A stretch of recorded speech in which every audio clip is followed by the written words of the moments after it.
Täna jätkame me Efesuse kirjaga ja oleme 6. peatükis ja räägime vaimulikust sõjapidamisest, mis on 6. peatükis, alates salmist 10. Ja see õpetus vaimulikust sõjapidamisest tuleb pärast seda, kui apostel Paulus on näidanud, milline suur pääste meile kuulub Kristuses Jeesuses. Esimesed 3 peatükki, siis alates 4. peatükist. See elu, mida me peame elama Jumala pääste vääriliselt. Ja siis 6. peatükis räägib vaimulikust sõjapidamisest. Kui me lugesime 2. peatükki, siis seal me nägime, kuidas me olime surnud üleastumistes ja pattudes, nagu Jumal tegi meid elavaks Kristuses Jeesuses, et me olime selle maailmaajastu vürsti viisil me käisime, kellel on meelevald õhus, vaimu viisil, kes nüüdki on tegev sõnakuulmatute laste seas. Et enne me olime saatana võimuses, aga siis Jumal tegi meid elavaks ja päästis meid. Ja siis 4. peatükis me näeme meeleparandust, 4. peatükk salmis 22, et me peame jätma oma endise eluviisi poolest vana inimese, kes laostub petlike himude käes, et me peame jätma maha selle vana patuse eluviisi, meelt parandama ja riietuma uue inimesega, elama uutmoodi püha elu. Ja siis 6. peatükis on vaimulik sõjapidamine, kuidas me jääme vaimulikult püsima, kuidas me hoiame seda, mida Jumal on kinkinud meile, see pääste. Ja ma loen siis salmis 10. Viimaks veel saage vägevaks issandas ja tema tugevuse jõus. Pange ülle Jumala sõjavarustus, et te suudaksite seista kuradi salanõude vastu. Meil ei tule ju võidelda inimestega või liha ja verega, vaid meelevaldade ja võimudega, selle pimeduse maailma valitsejatega, kurjade taevaaluste vaimudega. Ja seepärast võtke kätte kõik Jumala sõjavarustus, et te suudaksite vastu panna kurjal päeval ja jääda püsima, kui te olete kõik teinud. Kui me salme loeme, siis me näeme, et me oleme vaimulikus võitluses usklikena, et me ümber on vaimulik maailm. Meie vaenlaseks on saatan, tema kurjad taevaalused vaimud ja see on väga reaalne. See puudutab meid kõiki otseselt meie usuelus. Ja me vajame tugevust, et jääda püsima selle vastuseisu keskel. Meil on vaimulik vastuseis. Ja kui sa oled nüüd lugenud tervet Efesuse kirja, palvetanud, mõtisklenud, oma südamesse talletunud selle, mis on Efesuse kirja pandud, siis on sul see sõjavarustus, et sa võiksid jääda püsima ja vastu seista. Ma loen veel edasi salmid 14. See sõjavarustus, mis meil on antud, seiske nüüd ja teie jõuded olgu vöötatud tõega ja teil olgu seljas õiguse soomusrüü ja teie jalgades olgu valmidus minna kuulutama rõõmusõnumit rahust. Kõigepealt aga võtke kätte usukilp, millega te võite kustutada kõik kurja põlevad nooled. Võtke ka päästekiiver ja vaimumõõk, see on Jumala sõna. Et meil on antud Jumala sõna. Ja Jumala sõnas on imeline vägi, vaimulik sõjavarustus, mida sa vajad. Ja kui sa mäletad 4. peatükki, siis seal on otseselt meile öeldud, et kuidas kõik need käsud, mis meile on antud, kui sa alates 4. peatükist hakkad lugema, et need on antud meile otse kui sõjavarustus. 4. peatükis salmis 27 on öeldud, et ärge andke ka maad kuradile. Et me peame talle vastu seisma, me oleme vaimulikus võitluses. Ja siin on kirjutatud, et me peame jätma vale, rääkima tõtt. Kui me vihastume, siis me ei tohi teha pattu. Kes varastas, ärgu varastugu enam. Ühtegi nurjatud sõna ärgu tulgu teie suust enam. Kõik kibedus, raev, viha ja kisa, kõik see tuleb maha jätta. Vaid tuleb olla hoopis lahke ja halastav ja andestada, nagu Jumal on meile Kristuses andestanud. Ja salm peatükis 5 on meil, oleme kuulnud neid jutlusi, abielu kohta, et me peame samamoodi võtma selle õpetuse abielu kohta, et hoidma oma abielu saatana rünnakute eest, siis eelmine kord kuulsime lastest, perekonnast. Me peame võtma selle sõjavarustuse, kõik selle õpetuse, mis meil on siin Efesuse kirjas, et seista vastu vaenlasele, saatanale. Ja kõik see Jumala sõna õpetus, kogu Efesuse kiri on meile kaitsevarustuseks, kaitserüüks, sõjavarustuseks, sellepärast, et Kristus on meie päästja, sest kogu piibel räägib Jeesusest ja ainult ühenduses Kristusega me võime võita vaimuliku võitluse. Et me ise oleme nõrgad ja me vajame tugevust. Me ise ei suuda seista saatanale vastu ja seepärast Jeesus kutsub meid. Need nii kallid salmid, Mattuse evangeeliumi 11. peatükk, kus Jeesus ütleb, et tulge minu juurde kõik, kes te olete vaevatud ja koormatud ja mina annan teile hingamise. Võtke enda peale minu ike ja õppige minult, sest mina olen tasane ja südamelt alandlik ja te leiate hingamise oma hingedele, sest minu ike on hea ja minu koorem on kerge. Et Kristus kutsub võtma meid oma ikke enda peale ja mis see ikke on? See on tema õpetus, tema käsud ja see, mis ta meile annab, see ei ole selleks, et meid rõhuda, alla suruda, koormata, vaid tema õpetus on meile hoopis selleks, et meid tugevdada, meid toetada, meid kaitsta saatana rünnakute eest. Nii et evangeeliumites Kristus õpetab, et me peame meelt parandama, salgama mina, võtma oma risti, järgnema temale. Ja siin Efesuse kirjas samamoodi me peame jätma maha kõik kurja ja halva, kõik patuse eluviisi ja riietama uue inimesega, võtma kõik selle õpetuse, mis meil on siin ja kasutama seda kui sõjavarustust. Aga Jumal ei nõua, et me oleksime tugevad iseendas, vaid me oleme tugevad Kristuses. Et ainult Kristuses me jääme vaimulikus võitluses püsima. Salmis 10, siin on öeldud, viimaks veel saage vägevaks issandas ja tema tugevuse jõus. Et mida see tähendab olla issandas? See tähendab olla ühenduses Kristusega, et sa oled uskunud Jeesusesse, Kristusesse, et sa oled ühenduses ja osaduses temaga. Ja me peame saama vägevaks issandas, temas. Et temas, Jeesuses, Kristuses kuulub mulle kõik see õnnistus, nagu Efeses 1.3 ütleb, et Jumal on meid õnnistanud kõigi vaimulike õnnistustega Kristuses. Ja kuidas me siis saame vägevaks issandas ja tema tugevuse jõus? Siin salmis 10 on öeldud, et me peame saama vägevaks issandas ja tema tugevuse jõus. Ja see sama väljend, tema tugevuse jõus on Efesuse kirja 1. peatükis. Salmid 19 ja 20. Milline on tema väevõrratu suurus meie heaks, kes me usume tema tugevuse jõu mõjul. Et Efesus 6.10 saage vägevaks tema tugevuse jõus ja siin 1. peatükis, et milline on tema väevõrratu suurus meie heaks, kes me usume tema tugevuse jõu mõjul. Ja see sai tegevaks Kristuses, kui ta tema üles äratas surnuist ja pani istuma oma paremale käele taevas.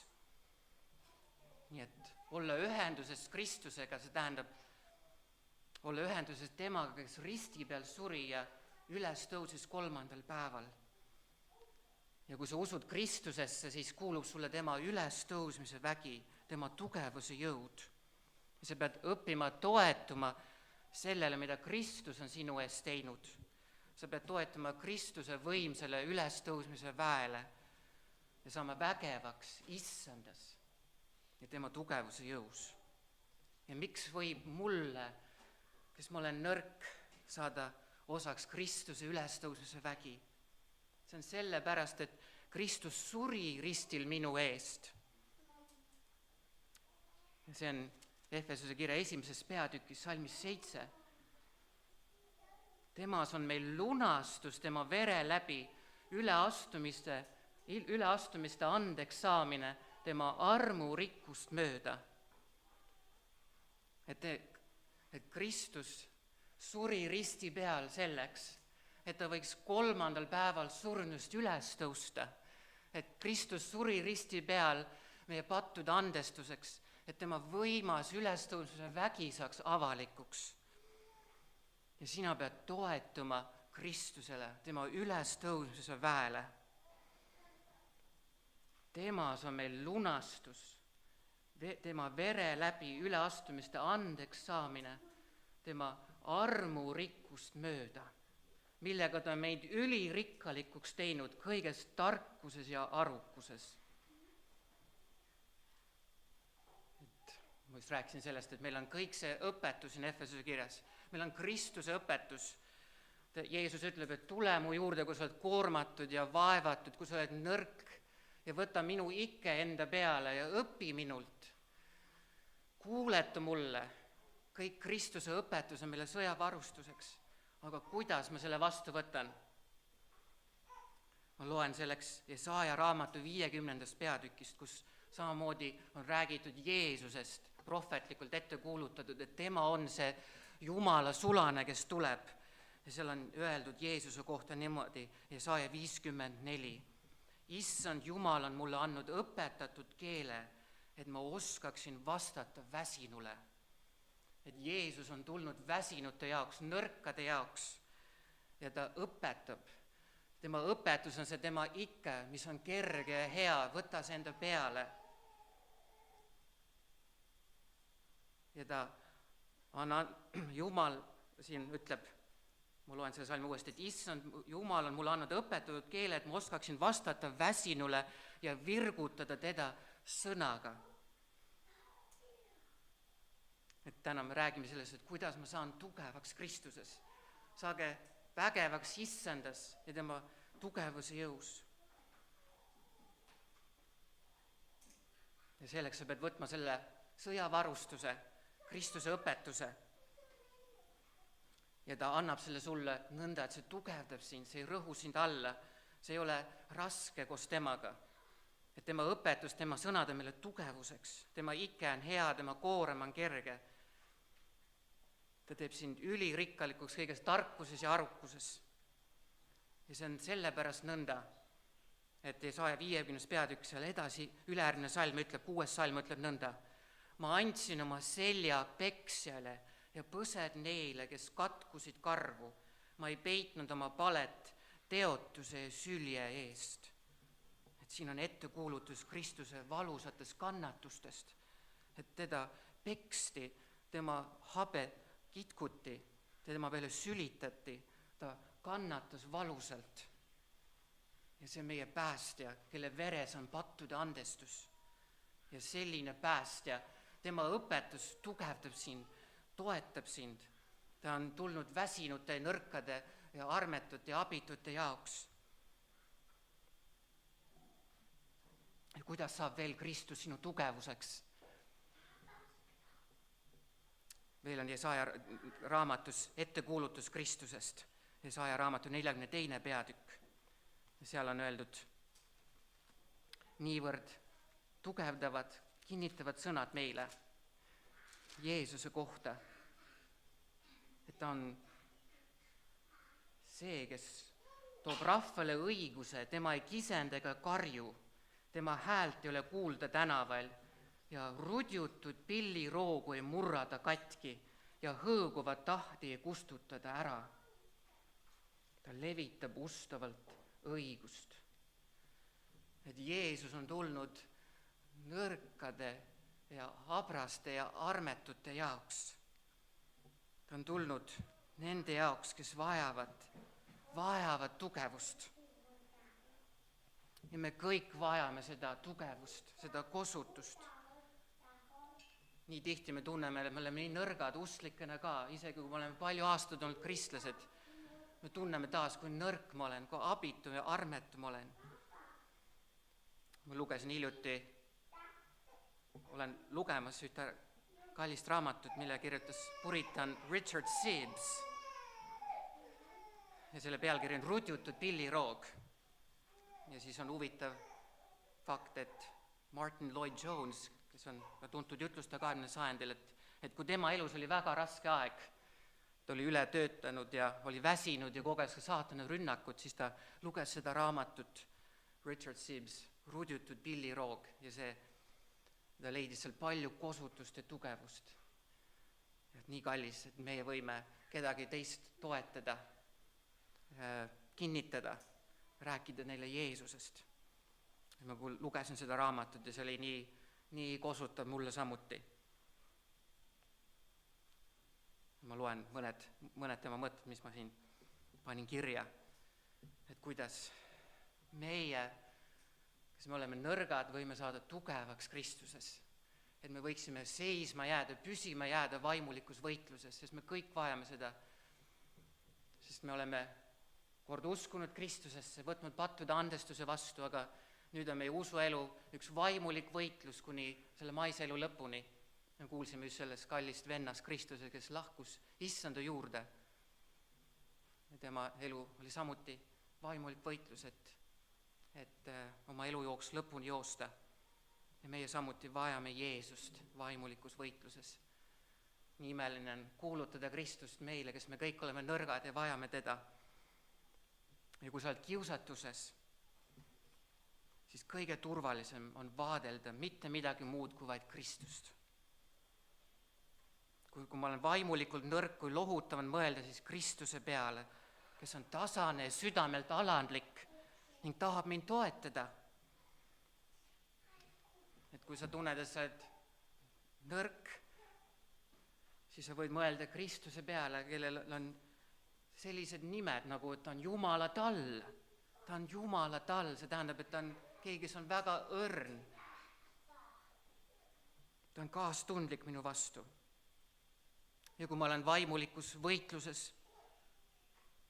ja Efesuse 4. peatükk ütleb, ma olen kurvastunud Jumala püha vaimu, ma olen pattu teinud, siis ma võin mõelda selle peale, et püha vaim laskus tuvi kujul Jeesuse peale ja tuvi väljendab, on sümbol milleski väga õrnast ja tundlikust.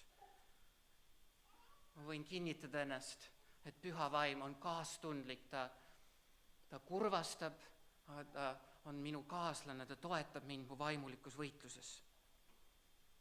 Ja ma võin mõelda veel, Jesaja raamatus on ette kuulutatud Kristuse kohta, et ta on tulnud nende pärast, kes on murtud südamelt, et on tulnud parandama neid, kellel on murtud süda, Jesaja 61. peatükis. Ja siis ma võin vaadata sellise Kristuse peale, kes on tulnud ka minu jaoks, kui ma olen murtud, nagu murdunud pilliroog, rudjutud pilliroog. Jeesus on nii õrn, ma vajan tema õrnust ja kaastundlikkust minu jaoks. Ta on õrn, armastav päästja minu jaoks. Aga Jesaja 9. peatükk ütleb, et tema õlgadele on pandud valitsus, et ta on kõik võimas ja vägev, ta valitseb saatana ja kõigi kurjuse üle, mitte miski ei saa mulle liiga teha. Ilma tema loata ei saa saatan mind rünnata ega kiusata. Ta on kõik võimas valitseja, kelle õlgadel on valitsus, aga ta on minu päästja.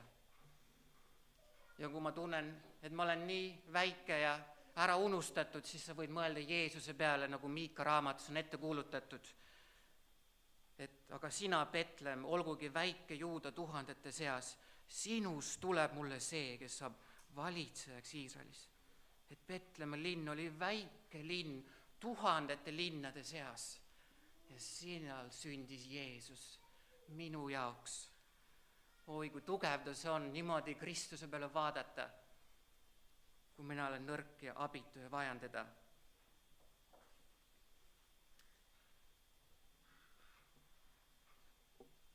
Niimoodi, kui sa õpid vaatama Jeesuse peale, siis sa õpid võitlema, pidama vaimulikku sõjapidamist. Ma ei saa anda järgi sellele kiusatusele, ma ei saa uskuda seda saatana valet, kui ta valetab või süüdistab või rõhub mind.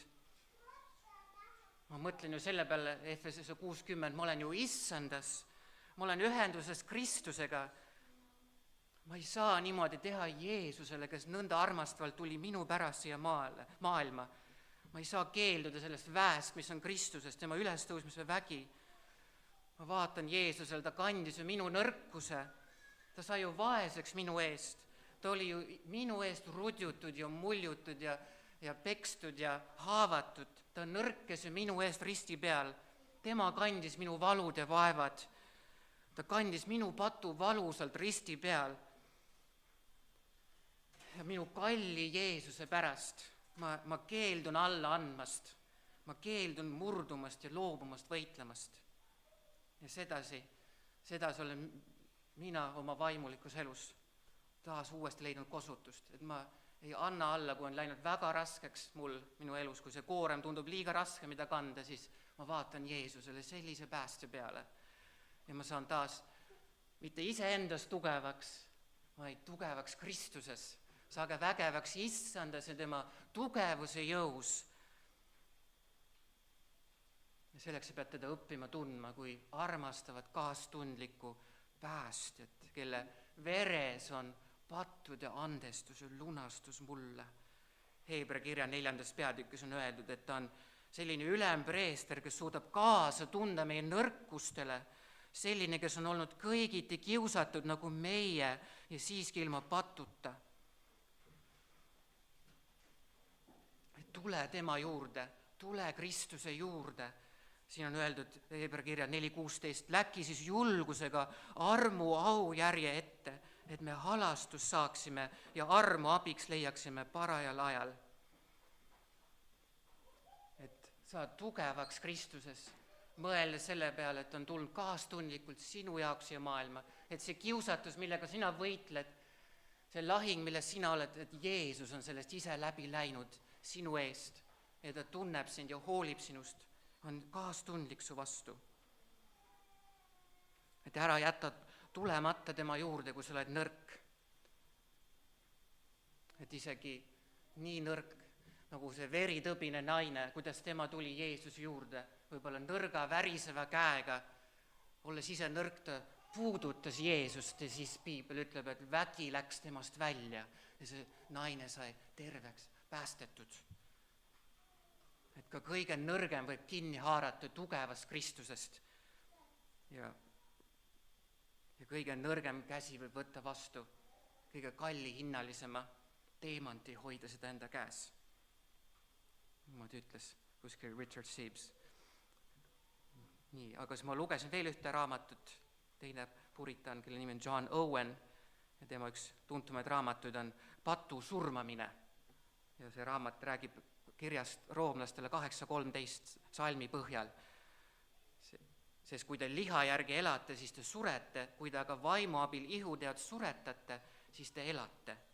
Ja siis John Owen näitab selle terve raamatu jooksul, et see on kogu meie usuelu kokkuvõtlikult ühes aspektis, on patu surmamine. Me kogu usuelu on üks vaimulik võitlus, et surmata pattu selleks, et me võiksime olla osaduses Kristusega. Me oleks tõesti rikkalik ja sügav vaimulik elu, selleks me peame surmama pattu. Aga me ei suuda seda teha üksi ilma temata. Surmake ihutead vaimu abil, püha vaimu väes, ainult püha vaimu väes. Tema väes võid sa võita pattu. Ja John Owen oma raamatu viimases peatükis nii julgustavalt ja lohutavalt jagab just neile, kes on kiusatustes või kes tunnevad ennast väga nõrgana või kes on eksinud ja langenud pattu. Ja ta räägib seal kadunud poja loo põhjal, kus kadunud poeg on patuelu keskel ja siis tuleb talle meelde midagi. Luuka 15.17. Kui see kadunud poeg mõttes jäi, siis ta ütles, kui palju palgalisi on mu isal ja neil on leiba küllalt, aga mina suren siin nälga. Imeline, et kadunud pojal tuli järsku meelde, et tema isa kojas on külluses leiba. Ja see julgustas teda, see meelde tuletas, tugevdas teda, et minna tagasi. Ja sama on ka meiega, et kõige nõrgemas olukorras, kus me oleme, läbi kukkununa või kiusatuste keskel, kui me oleme vaevatud ja räsitud, siis tuleta meelde, milline arm ja vägi sul on Jeesuses Kristuses. 2. Korintuse 12:9 ütleb, sest sulle piisab minu armust, sest nõtruses saab vägi täielikuks. Et nõtruses saab vägi täielikuks. Ja see kadunud poeg tuli tagasi. Talle tuli meelde, et temagi jaoks on valmis pandud leib. Ja sinugi jaoks on valmis pandud imeline arm Jeesuses Kristuses. Kõige nõrgem ja see, kes on eksinud issanda vastu, kelle südametunnistuse peal on süükoorem, tema võib praegu tõusta, sina võid praegu tõusta ja võidelda ja seista Kristuses. Sest Jeesus on meie võimas, vägev päästja. Jeesus ütleb nõnda enda kohta, kuidas ta siia maailma tuli. Ta on nii vägev ja võimas. Mattuse 12. peatükk, salmid 28 ja 29. Aga kui mina Jumala vaimu abil ajan kurje vaime välja, küllap siis on Jumala kuningriik jõudnud teie juurde. Et Jeesus tuli siia maailma, et võita kurja. Ja siis ta ütleb, või kuidas saab keegi minna vägimehe majja ja röövida tema asju, kui ta esmalt ei köida vägimeest kinni, alles siis saab ta tema maja röövida. Et Jeesus kirjeldab siin oma teenistust nõnda, et on tulnud vägimeest siduma. Ja see vägimees on saatan, kes on palju vägevam kui meie, me ei suuda ise võita saatanat. Aga mõtle Jeesuse peale, kes tuli võitma ja siduma vägimeest. Johannes evangeeliumis ka, kui ta enne risti surma ütleb 12. peatükis, et nüüd on kohus selle maailma üle, nüüd kihutatakse välja selle maailma vürst. Ja ta rääkis seal oma surmast, et on tulnud võitma saatanat. Et vaata sellele, mida Kristus on teinud, saa vägevaks issanda, see on tema tugevuse jõus. Ja see tema tugevuse jõud on see, et ta risti peal suri. Ja Kolossa kirja 2. peatükis on öeldud, et ta suri risti peal nõnda, et me saaksime andeks oma üleastumised.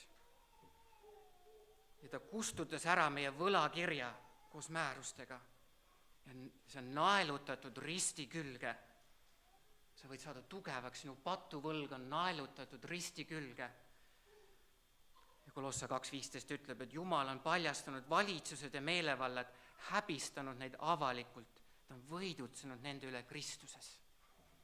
Et kui me lugesime need salme Efesuse 6. peatükis, et me ei võitle mitte inimestega, liha verega, vaid saatana ja tema kurjade taevaaluste vaimudega ja pimeduse ja jõududega, siis sa pead toetuma Kristusele. Sa pead vaatama usus sellele, mida Kristus tegi risti peal. Sinu eest. Et kui sinu südametunnistus rõhub süü ja sa tunned, sa ei suuda sellest vabaks saada, siis Kristusel on vägi seda teha. Meie süüdistaja saatan on võidetud. Ilmutuse 12. peatükk ütleb, et on välja heidetud meie vendade süüdistaja ja nemad on ta ära võitnud talle vere läbi. Et meie südametunnistus on nii abras ja õrn. Ma olen seda enda elus nii palju kogenud. Ja saatan on süüdistaja, kes on palju võimsam ja jõulisem kui meie. Ja ta lihtsalt hävitaks meid täielikult, kui meil poleks seda kaitset. Kristuse kallis veri, Jeesuse veri. Ma võidan Kristuse vere läbi. Ma vaatan, kuidas ta võitis kõik kurjuse jõud risti peal, kuidas minu süü on naelutatud risti peale. Ma varjun tema vere alla. Saatan on seotud kinni. Ilmutuse raamat ütleb veel, et ta on sümboolselt 1000 aastaks kinni seotud, enne kui ta tulejärve heidetakse. Et Jeesus on ta ristil sidunud, välja heitnud, võitnud ja saatan on ahelatesse pandud. Terve see koguduse ajastu, ta on ahelates. Ja Peetrus ütleb küll, et ta kõnnib ringi nagu möirgav lõvi, otsides keda neelata. Ta on küll jõuline, võimas ja aktiivne, ta ründab inimesi. Aga meie jaoks on ta seotud, sest me usume Kristusesse, et ära karda saatanat. Ta on seotud kinni, seisa talle vastu kindlas usus.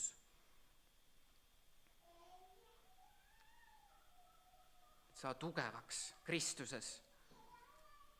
vägevaks issandas ja tema tugevuse jõus. Ja võib-olla sa tunned ikka, et ma ei suuda, mul ei ole seda usku, et usaldada Kristust. Ma ei suuda usaldada, et ta on võitnud minu eest, et ta on võtnud ka selle süü ja et ta hoolib minust, kui mul on väga raske, võib-olla psüühiliselt või mis iganes viisil, ma tunnen suurt rõhumist, et ma ei suuda uskuda, mul pole seda usku.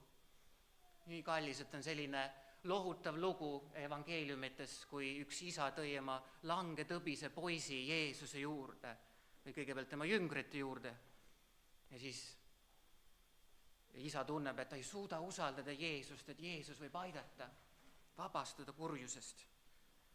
Ja siis Markus 9:24, see isa hüüab, ma usun, aita mind mu uskmatuses. Nii oleme ka meie tihti, et ma pean ju uskuma, aga ma ei suuda, mu usk on nii nõrk. Aga usk on kingitus. Me vajame Jeesust. Tema võib meile anda selle.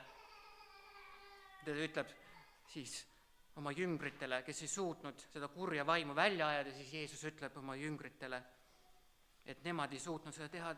See oli sellepärast, et teie nõdra usu pärast, sest tõesti ma ütlen teile, kui teil oleks usku sinepiivakese võrra ja te ütleksite sellele mäele, siirdusid sinna, siis ta siirduks ja miski oleks võimatu.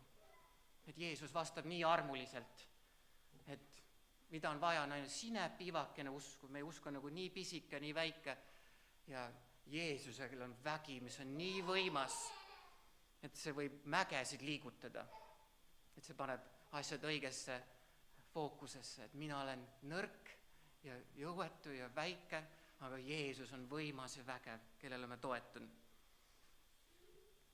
Ma vaimulikus võitluses. Nii et kui ma alguses rääkisin sellest, et kogu Efesuse kiri on meile see sõjavarustus, eriti kui sa võtad 4. peatükis edasi, kõik need käsud, kuidas me peame mitte andma maad saatanale, kuidas me peame elama püha elu, kuidas me peame elama kogudusena ja abielus ja perekonnana, see on kõik meie sõjavarustus. Aga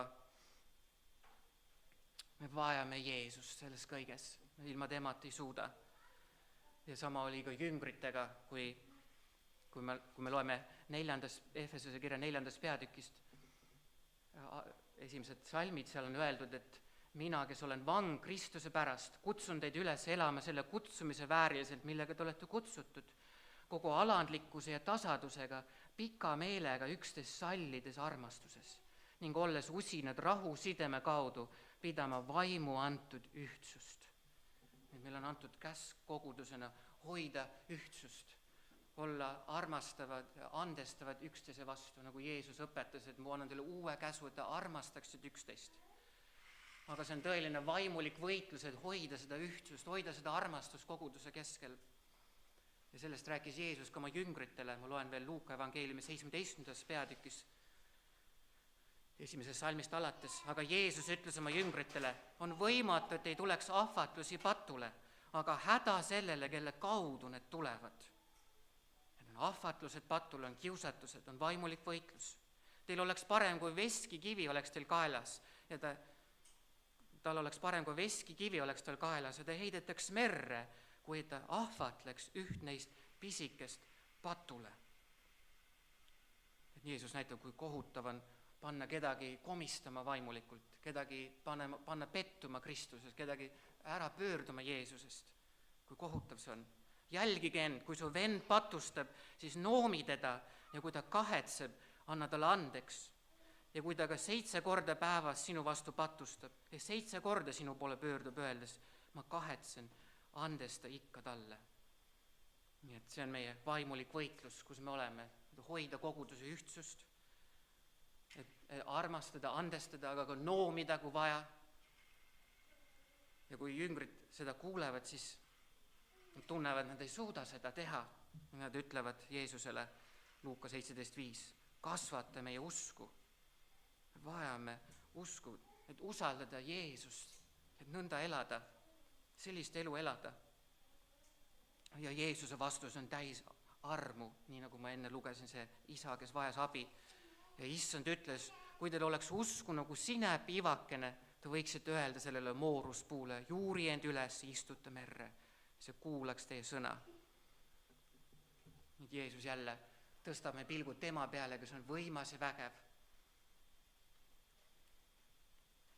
Et me suudaksime hoida ühtsust koguduses, andestada, armastada, noomida õigesti, juhtida üksteist meeleparandusele, kui vaja. Me suudame seda teha ainult Jeesuses. Me võime palvetada, nagu Jeesus õpetas, anna andeks meie võlad, nagu meie anname andeks oma võlglastele. Ära saada meid kiusatusse, päästa meid ära kurjast. Peame toetuma temale palves. Usaldama Jeesust, et ta on see, kes maise elu jooksul oli kõigiti kiusatud, et mind tugevdada ja nüüd ta on taevas, ta palvetab minu eest.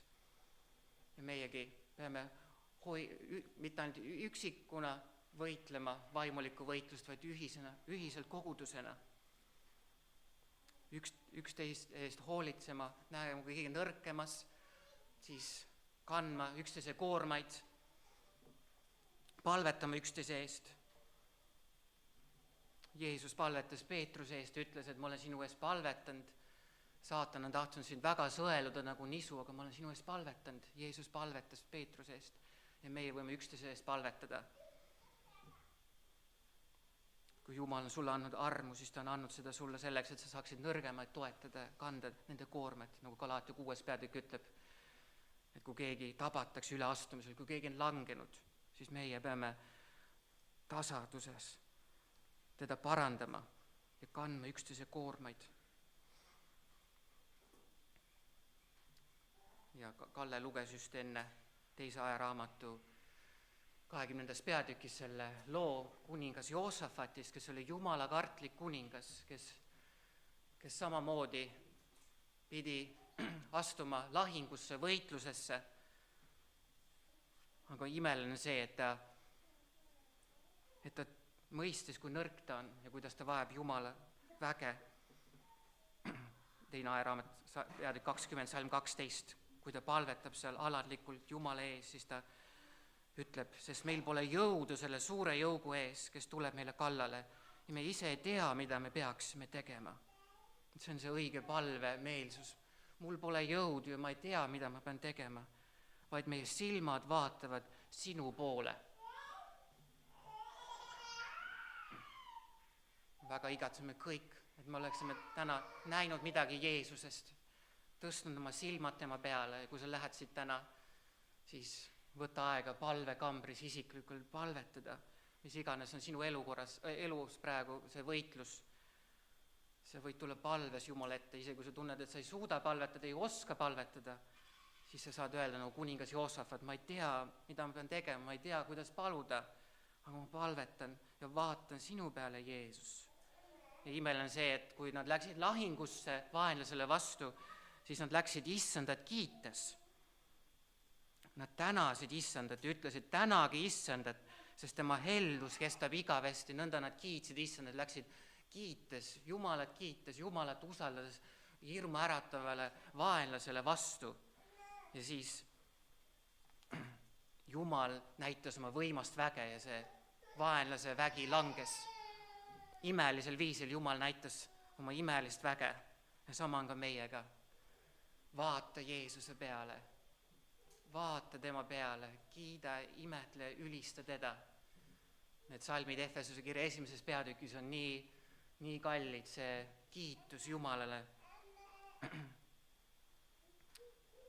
Alates salmist 3, sa võid vaadata nagu kuningas Joosafat ja need kõik, kes läksid vaenlasele vastu, nad kiitsid Jumalat ja sina samuti vaatad Jeesuse Kristuse peale Jumala sõnas. Sa võid võtta terve piibli, sa võid võtta 1. peatüki Efesuse kirjas ja öelda, kiita Jumalat palves, et ta on mind taevast õnnistunud kõige vaimuliku õnnistusega. Ma olen valitud Kristuses, ma olen Jumala laps usu läbi Kristusesse, et mul on Kristuses lunastus tema vere läbi, mul on üleastumiste andeks saamine tema armurikkust mööda. Kristuses on kõik kokku võetud taevas ja maa peal, tema on kuningate kuningas, temal on kõik vägi. ja Kristuses ma olen saanud püha vaimu, tema on mu pärandi tagatis, tema on mu kinnitus, et mul on pääste, mis mul on igavesti kingitud, et tema vägi hoiab mind, et ma ei kaota oma päästet. Et niimoodi ma saan vägevaks issandas, et oma tugevuse jõus ja Kristus on minu tugevus. Võime palvetada.